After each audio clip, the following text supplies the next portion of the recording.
Welcome back to Planet Hex. I am Andrew Hawnt. This is the show about my life in all its strangenesses. So yes, I've been trying to keep the kids occupied in lockdown. Increasingly difficult to do effectively. Also increasingly difficult to do without spending a bunch of cash.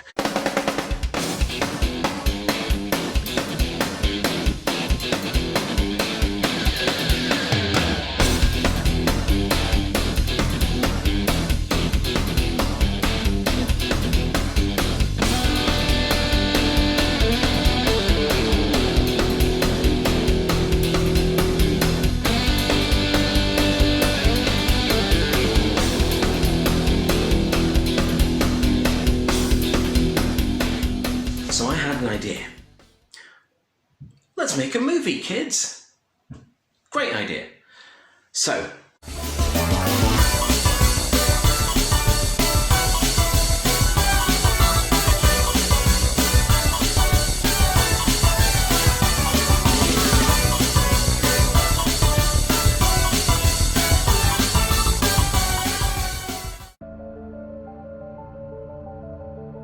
Called from across time and space, Agents A and J are the protectors of Dimension X. Their mission? To save the universe from the threat of invading monsters from another reality. Commander Stark, this is Agent A. Commander Stark, this is Agent J. What's our mission today, boss? Protectors of Dimension X, the giant monster Zoltix is about to arrive at your location. It wants to destroy you and take over this universe for itself. Well, stop it, boss. He won't take over on our watch. Yay! Rawr! Protectors of Dimension X, you are all that stands between me and my destiny.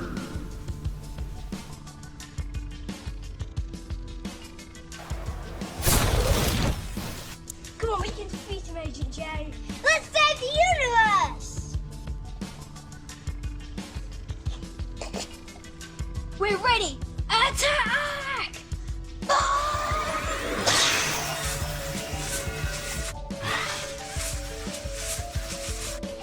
Open a portal so we can blast the monster through, okay? Protectors, this is Commander Star. Zoltix wasn't alone!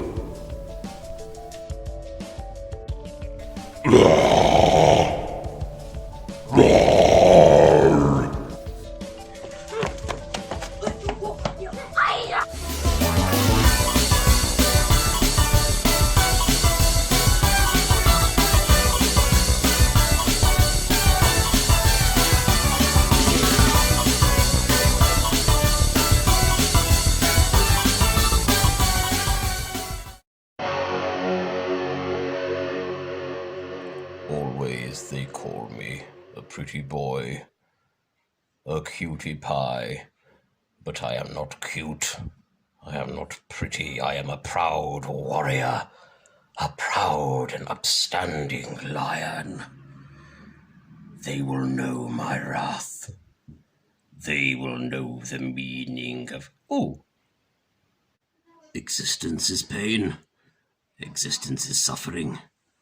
Existence must be endured. But I have a belly. So all will be well. That's the spot, human. Stupid humans.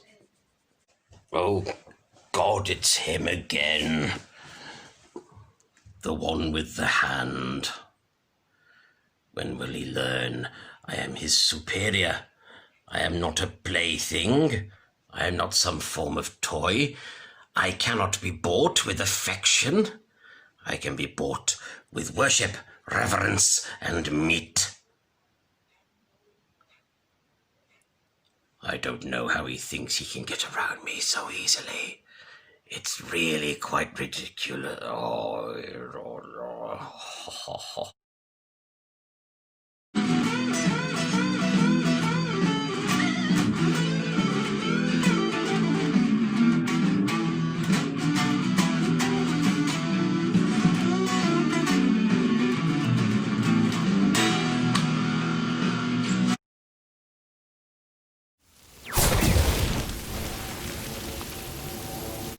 one of the best ways that I've been passing time during lockdown has been by catching up on a ton of reading. Now, I get through a lot of fiction, non-fiction, magazines, websites, comics, all kinds of stuff. But during lockdown, I seem to have binged on one thing in particular, the glorious thing that is Black Library, the fiction arm of Games Workshop, featuring all the Warhammer IPs such as Warhammer 40,000, Age of Sigmar, Necromunda, the Horus Heresy and things like that. So I love Warhammer, I love the rich universe that it offers, the huge amount of lore that goes with it. Now, some people may find that daunting. In order to get into the game you may need to know all the lore and whatnot, but you don't need to know all the lore to play the games or have an interest in it. However, the lore can deeply enrich the experience, and I've been going through so much of the fiction during lockdown, it's ridiculous. So let's go through, I'm going to go through some of the titles that I've gone through during lockdown that have been particularly effective, and I will talk a little about each one. So this one, Titan Death, from the Horus Heresy series. It's one of the last books in the Horus Heresy series before they moved on to the Siege of Terror, the final series of 8 books. And I mean, these books are incredibly well written. This one is by Guy Haley, who, unlike all the other writers involved with Black Library titles, they are incredibly talented. The world building, some tie novels for some properties can rely too much on existing world building and just expect the reader, the consumer of the fiction, to know all about the surroundings and so on. However, in Warhammer novels, there's such a depth to the world around the characters. There's such a detail and such a phenomenal level of care taken in creating the surroundings that you cannot help but be taken up in the stories themselves. The next one I've got on my pile here, I've had this for a little while. I bought this at Warhammer World here in Nottingham a while ago, but I've completed this now, and this is the Sisters of Battle Omnibus by James Swallow. This is a phenomenal book, and not just lengthwise. I thought it was quite timely with the Sisters of Battle set coming out and the Codex being released and so on a while ago. So it contains the story Red and Black, the novel Faith and Fire, a novel Hammer and Anvil, and the story Heart and Soul. This is glorious. If you don't know who the Sisters of Battle are, they are part of the... I'll Google them. It's too hard to explain it all in a short video, but this is seriously good. The heightened religious overtones to it add an epic scale to even the smallest of skirmishes in this. The Sisters of Battle are basically the elite. They are just wonderful. Elite warriors fighting for the good of the Imperium and Holy Terror. Crusade and Other Stories. I had a couple of stories to finish in this. This is an incredible introduction to the Warhammer lore, Warhammer 40,000 lore. And if you see there, as it says, start here. It is a perfect place to start with the fiction. There is an Age of Sigmar version as well, but I don't have that one. And this was only $4.99 from Warhammer World when I got it. I recommend this wholeheartedly. It gives you a really good look at the various types of fiction and indeed the types of things you can expect to find in the universe of 40k. This is an interesting one. Again, with the Ecclesiarchy, like the Sisters of Battle, Requiem Infernal by Peter Fehervari. I'm sorry, Peter Fehervari. I do apologise. As someone with a weird surname, I feel your pain. I am sorry about that. Not that your surname's weird, it's awesome, it's just I can imagine it gets mispronounced a lot like I just did. But yes, this again follows the Adeptus Sororitas of the Last Candle. They've stood vigil over their sanctuary world for centuries, striving to decipher their founder's tormented visions. But again, the quality is just ridiculous. Everything from the artwork itself, the lovely matte finish to the books, it's the icing only a very, very well baked cake. I hate using that simile. I'm sorry, but these books are ridiculous. Yes, they are grimdark. I know some people have an issue with with the grimdark stuff, but it's just phenomenally engrossing, and it's perfect escapism. Despite the violence, the monsters, the wars and so on, it is absolutely impeccable escapism. And next one I'm going to talk about will be Space Marines Conquest Apocalypse by Josh Reynolds. This is an interesting novel as it features 3 chapters of Space Marines that you don't really get to hear about. We normally hear about mainly the Ultramarines and the Blood Angels and Space Wolves, occasionally Crimson Fists and so on, but this features the Imperial Fists, the Raven Guard and the White Scars in a really quite relentlessly action-packed tale. Yeah, it has some elements of it. This one has some elements that I didn't really expect. There's various scenes where these Space Marines aren't in their famous power armor, and they are revealed as they are, while dealing with dignitaries and so on, revealed as they are basically as giants. I found that a little odd because I'm so used to seeing and reading about Space Marines in their power armor, but it's such a cool book, absolutely cool. This one is something so special. I finished this just at the start of lockdown. It's Honor Bound, a Severina Rain novel by Rachel Harrison. Rachel Harrison, you are glorious.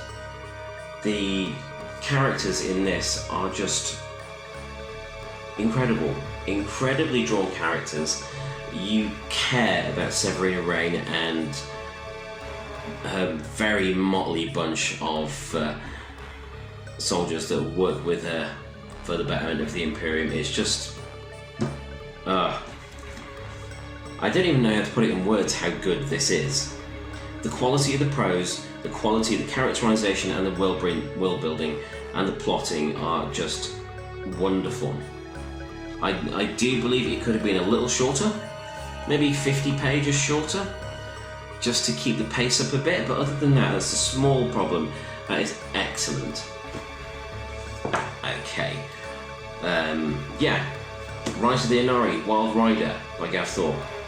This is a bit of a different one for me because I normally read Black Library fiction about the Imperium, so Space Marines, the Astra Militarum, the Adeptus Mechanicus, and so on.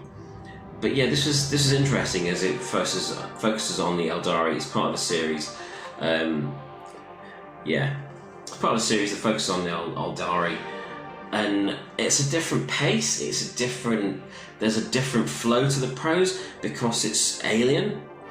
So there's a lot of building done on in terms of alien customs and how they act with each other as characters, and it's thoroughly engrossing. It was a nice change. Terminal Overkill by Justin D. Hill. This is from the Necromunda series.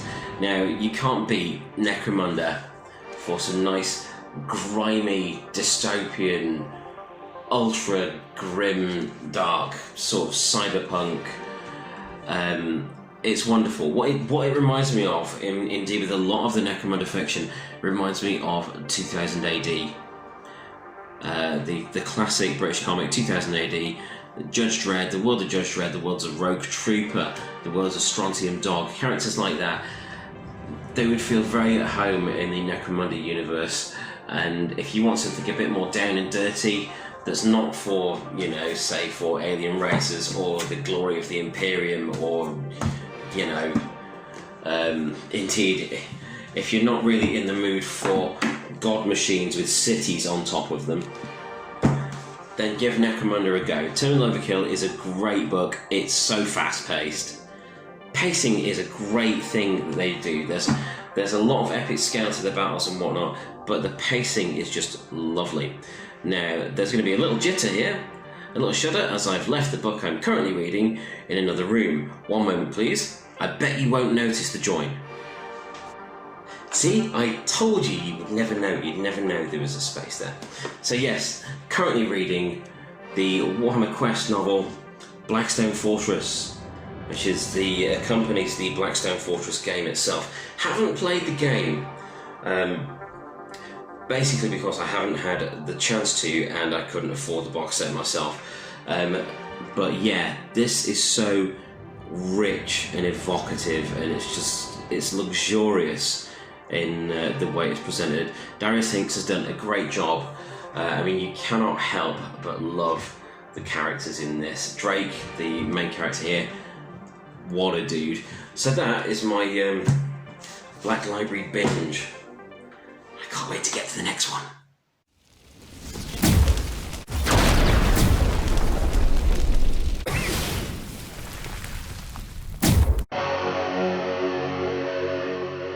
So as well as trying to keep the kids occupied and trying to keep everyone happy and making movies with them and taking them out and making meals and everything, I do still have to try and continue building my career as a writer, which means doing some writing.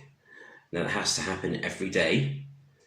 I do have little targets here and there, so 500 words here, 1,000 here, 2,000 here, or in the case of a script, 5 pages a day at a minimum, which is what I'm doing right now.